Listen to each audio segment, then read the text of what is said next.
Hell, Inc. Written by Dick Wybrow. Narrated by Philip Battley. Prologue. In the beginning, God cheated. Looking at it objectively, to be fair, it would be hard not to see that Satan got a raw deal. Not that he knew it. At least, not at first.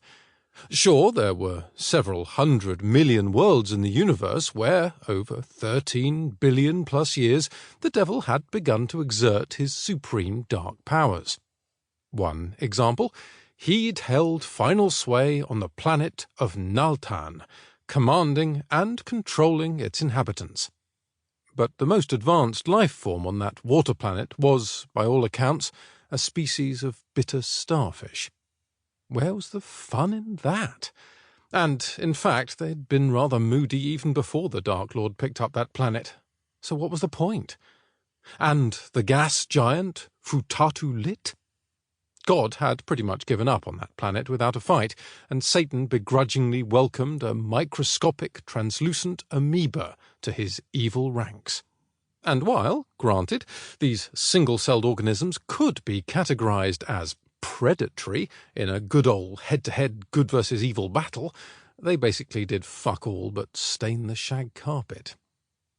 Now, on the other end of the scale, the hyper-advanced civilizations were also of little help to either God or the devil, because most of them had long since discovered the existence of the domains of heaven and hell through a combination of quantum physics, federally mandated employer holiday allotments, and budget travel websites. On the whole, both chief magistrates of good and evil require belief, and not actually outright knowledge of their existences. Belief fuels both hope and fear equally. They are the unique and powerful currency for the worlds above and below.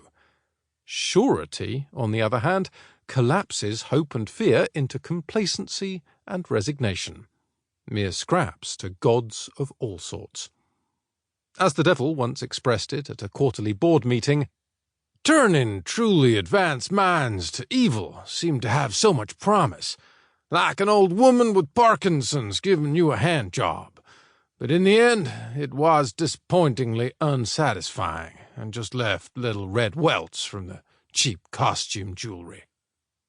But there was a zone, a Goldilocks intelligence-stroke-advancement zone, not too dumb and not too bright. And laying smack dab in the middle of it... Sample complete. Ready to continue?